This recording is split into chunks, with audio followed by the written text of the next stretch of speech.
Sir, ಈಗ ಮಹೇಶ್ ಶೆಟ್ಟಿ ಅವರನ್ನು ಬಂದೂಕು ಮನೆಯಲ್ಲಿ ಇಟ್ಕೊಂಡಿದ್ದಾರೆ, ಮಚ್ಚಿಟ್ಕೊಂಡಿದ್ದಾರೆ ಅಂತ ಈಗ ಕೇಸ್. ಅದು ಬಂದೂಕು ಮಂಗನ ಓಡಿಸೋಕೆ ಇರುವಂತಹ ಬಂದೂಕು ಅವೆಲ್ಲ.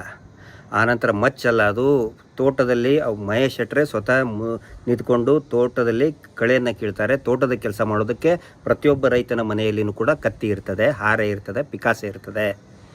ಮಹೇಶ್ ಶೆಟ್ರನ್ನ ಈ ರೀತಿ ಯಾಕೆ ಹಿಂಸೆ ಕೊಡ್ತಾ ಇದ್ದಾರೆ ಅಂತ ಹೇಳಿದರೆ, ಮಹೇಶ್ ಶೆಟ್ರನ್ನ ಈ ಥರ ಹಿಂಸೆ ಕೊಟ್ಟು ಮಾಧ್ಯಮದ ಮುಖವನ್ನು ಮಹೇಶ್ ಶೆಟ್ರ ಕಡೆ ತಿರುಗಿಸಬೇಕು. ಈಗ ಅವ್ರ ಮೇಲೇನೂ ಕೂಡ ಸಾಕಷ್ಟು ಈಗ ವಿಚಾರಣೆ ನಡೆದಿದೆ. ನೋಡಿ, ಗ್ರಾಮ ಪಂಚಾಯತಿ ಅಧ್ಯಕ್ಷ ಉಪಾಧ್ಯಕ್ಷನ ಕರೆಸಿದರೆ ಗ್ರಾಮಸ್ಥರ ವಿಚಾರಣೆ ಅಂತ ಹೇಳ್ತಾರೆ. ಅವ್ರು ಯಾವ ಸೀಮೆ ಗ್ರಾಮಸ್ಥರು ರೀ? ಇವರು ಛೇಲಗಳವರು, ಇವರ ಛೇಲ ನಕಲಿ ದೇವಮಾನವನ ಛೇಲಗಳವರು. ಅದನ್ನು ಹೇಳ್ತಾ ಇಲ್ಲ, ಗ್ರಾಮಸ್ಥರನ್ನು ಕರೆದು ವಿಚಾರಣೆ ಮಾಡಿದರು. ಅಂದರೆ ಆ ಕಡೆ ಏನು ಇನ್ನೊಂದು ಸೈಡ್ SIT ಅವರು ತುಂಬ ಚೆನ್ನಾಗಿ ತನಿಖೆ ಮಾಡ್ತಾ ಇದ್ದಾರೆ. ನನಗೆ SIT ಬಗ್ಗೆ ನಂಬಿಕೆ ಇದೆ. ನಾವು ನಂಬಿಕೆ ಕಳ್ಕೊಂಡಿಲ್ಲ, ಇನ್ನು SIT ಬಗ್ಗೆ ನಂಬಿಕೆ ಇದೆ.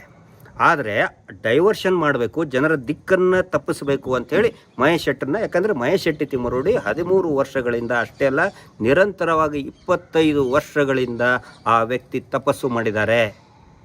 ಇಲ್ಲಿರುವ ಅಕ್ರಮ ಅನ್ಯಾಯಗಳ ವಿರುದ್ಧ, ಅತ್ಯಾಚಾರದ ವಿರುದ್ಧ ತಪಸ್ಸು ಮಾಡಿದಂಥ ವ್ಯಕ್ತಿ ಮಹೇಶ್ ಶೆಟ್ಟಿ ತಿಮ್ಮರೋಡಿಯವರು.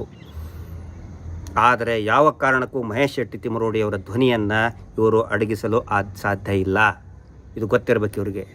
ಮಂಜುನಾಥ ಸ್ವಾಮಿ ಮಹೇಶ್ ಶೆಟ್ಟಿ ತಿಮ್ಮರೋಡಿ ಅವರ ರೂಪದಲ್ಲಿ, ಅಣ್ಣಪ್ಪ ಸ್ವಾಮಿ ಮಹೇಶ್ ಶೆಟ್ಟಿ ತಿಮ್ಮರೋಡಿಯವರ ರೂಪದಲ್ಲಿ ಸೌಜನ್ಯ ಹೋರಾಟದಲ್ಲಿ ನಿಂತ್ಕೊಂಡು ನಮಗೆಲ್ಲರಿಗೂ ಕೂಡ ರಕ್ಷಣೆಯನ್ನು ಕೊಡ್ತಾ ಇದ್ದಾನೆ. ಇದು ಗೊತ್ತಿರಲಿ. ಸುಮ್ಮನೆ ಕೇಸ್ ಹಾಕ್ತಾ ಇದ್ದಾರೆ ಅವ್ರ ಮೇಲೆ. ನನಗೂ ಕೂಡ ನನ್ನ ಮೇಲೆ ಇನ್ನೊಂದು ಕೇಸ್ ಹಾಕಿದ್ದಾರೆ. ಏನು 107 ಬಾಂಡ್ ನೀವು ಯಾಕೆ ಪ್ರೊಡ್ಯೂಸ್ ಮಾಡಬಾರ್ದು ಅಂಥೇಳಿ. ಆದರೆ ಇವರು ಎಷ್ಟೇ ಮಾಡಿದರೂ ಕೂಡ ನಾವು ಯಾವ ಕಾರಣಕ್ಕೂ ಇವು ಮಾಡುವಂಥ ಪೇಯ್ಡ್ ನ್ಯೂಸ್ಗಳಿಗೆ, ಅವಮಾನ ಮಾಡುವಂಥ ಪೋಸ್ಟ್ಗಳಿಗೆ ನಾವು ತಲೆ ಕೆಡಿಸ್ಕೊಂಡಿಲ್ಲ, ತಲೆ ಕೆಡಿಸ್ಕೊಳ್ಳೋದು ಇಲ್ಲ. ಇದು ಅವರಿಗೆ ಗೊತ್ತಿರಲಿ, ಅತ್ಯಾಚಾರಿ ಕೊಲೆಗಡಕ ಕುಟುಂಬಕ್ಕೆ ಗೊತ್ತಿರಲಿ. ಯಾವತ್ತೂ ಕೂಡ ನಾವು ತಗ್ಗಿಲ್ಲ, ಬಗ್ಗಿಲ್ಲ, ಧೈರ್ಯವಾಗಿ ನಿಂತ್ಕೊಂಡು ಈ ಹೋರಾಟವನ್ನು ಮಾಡ್ತಾಯಿದ್ದೀವಿ. ನಾವು ಈ ಅನೇಕ ಸಾರಿ ಹೇಳ್ತಾ ಇದ್ದೀನಿ, ಈಗಲೂ ಹೇಳ್ತಾ ಇದ್ದೀನಿ, ಇದು ಮಂಜುನಾಥ ಸ್ವಾಮಿಯ ಒಂದು ಸೇವೆ ಅಂಥೇಳಿ ಹೋರಾಟ ಮಾಡ್ತಾಯಿದ್ದೀವಿ. ಅನೇಕ ಆತ್ಮಗಳಿಗೆ ಶಾಂತಿ ಸಿಗಲಿ, ಅವರ ಆಸ್ತಿಗಳಿಗೆ ಒಂದು ಏನು ಗೌರವಯುತವಾದಂಥ ವಿಧಿವತ್ತಾದಂತಹ ಏನು ಶ್ರಾದ್ದದ ಕೆಲಸ ಆಗಲಿ, ನ್ಯಾಯ ಸಿಗಲಿ ಅಂತ ಮಾಡ್ತಾಯಿದ್ದೀವಿ. ಇವರು ಒಂದಿಷ್ಟು ದುಡ್ಡು ಕೊಟ್ಟು ಇವ್ರು ದುಡ್ಡು ಕೊಟ್ಟು ಏನೇನು ಹೇಳಿಸ್ತಾ ಇದ್ದಾರೆ, ಅದು ಕೆಲಸಕ್ಕೆ ಬರಲ್ಲ. ಅವ್ರ ಹೇಳಿಕೆಯಿಂದ ಅವರೇ ಸಿಕ್ಕಾಕೊಂಡಿದ್ದಾರೆ ತಾನೆ. ನ್ಯಾಯಾಲಯದಲ್ಲಿ ಗೊತ್ತಾಗಲಿದೆ. ಮತ್ತೆ ಯಾಕ್ರಿ ನಿಮ್ಮ ಹತ್ರ ಬರಬೇಕು? ಇಷ್ಟು ದಿನ ಯಾಕ್ರಿ ಬರಬೇಕು ನಿಮ್ಮ ಹತ್ರ?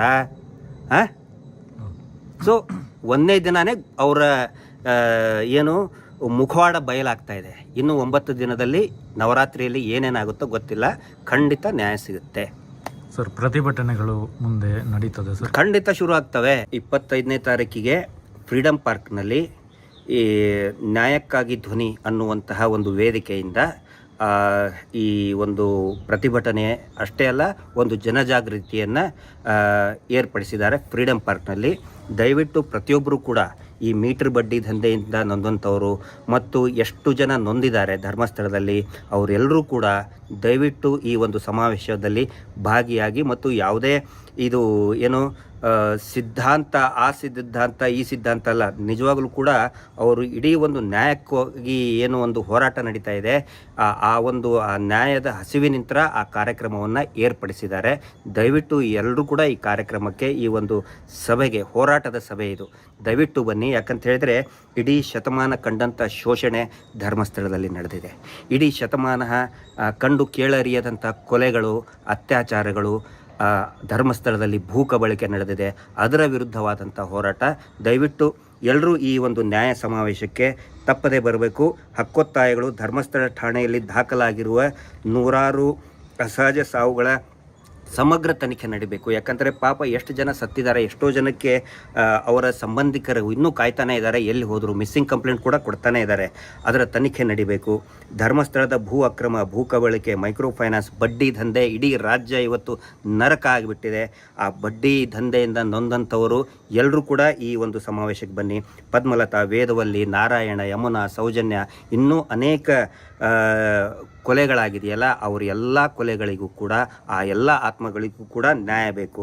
ಆನಂತರ ಅಶೋಕನಗರ ಮತ್ತು ಮುಂಡ್ರುಪಾಡಿಯ ದಲಿತ ಕುಟುಂಬಗಳಿಗೆ ಹಕ್ಕುಪತ್ರ ನೀಡಿ ತಲಾ 1 ಎಕರೆ ಜಮೀನು ಹಂಚಿಕೆ ಮಾಡಬೇಕು. ದಲಿತರಿಗೆ ಭೂಮಿಯನ್ನು ವಾಪಸ್ ಕೊಡಬೇಕು. ಅವರ ಭೂಮಿಯನ್ನು ಕಬಳಿಸ್ಕೊಂಡಿದ್ದಾರಲ್ಲ, ಸರ್ಕಾರದ ಭೂಮಿಯನ್ನು ಕಬಳಿಸ್ಕೊಂಡಿದ್ದಾರಲ್ಲ, ಅದನ್ನು ವಾಪಸ್ ಕೊಡಬೇಕು. ಮತ್ತು SIT ವಿರುದ್ಧದ ಷಡ್ಯಂತ್ರ ನಿಲ್ಲಬೇಕು. ಯಾಕಂದರೆ ಈ ಷಡ್ಯಂತ್ರ ಅನ್ನೋದು SITಯ ವಿರುದ್ಧ ಷಡ್ಯಂತ್ರ ಮಾಡ್ತಾ ಇದ್ದಾರೆ. SITಗೆ ಇನ್ನೂ ಸಂಪೂರ್ಣ ಸ್ವಾತಂತ್ರ್ಯವನ್ನು, ಈ ಎಲ್ಲ ತನಿಖೆ ಮಾಡೋದಕ್ಕೆ ಸರ್ಕಾರ ಸಂಪೂರ್ಣ ಸ್ವಾತಂತ್ರ್ಯವನ್ನು ಕೊಡಬೇಕು ಅಂತೇಳಿ ಈ ಹೋರಾಟವನ್ನು ನಿಗದಿಪಡಿಸಿದ್ದಾರೆ.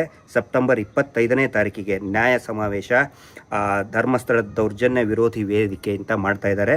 ದಯವಿಟ್ಟು ರೈಟು ಲೆಫ್ಟು ಅದು ಇದು ಏನು ನೋಡಬೇಡಿ. ಸಿದ್ಧಾಂತ ಪಾರ್ಟಿ ಇಲೆಕ್ಷನ್ ಟೈಮ್ನಲ್ಲಿ ಇರಲಿ. ಈಗ ಬೇಕಾಗಿರೋದು ನ್ಯಾಯ. ದಯವಿಟ್ಟು ಈ 25ನೇ ತಾರೀಕಿಗೆ ಬೆಳಗ್ಗೆ 10 ಗಂಟೆಗೆ ಫ್ರೀಡಮ್ ಪಾರ್ಕ್ನಲ್ಲಿ ಎಲ್ಲರೂ ಕೂಡ ಇದರಲ್ಲಿ ಭಾಗಿಯಾಗಿ ಅಂತ ನಾನು ವಿನಂತಿ ಮಾಡ್ಕೊಳ್ತಾ ಇದ್ದೀನಿ.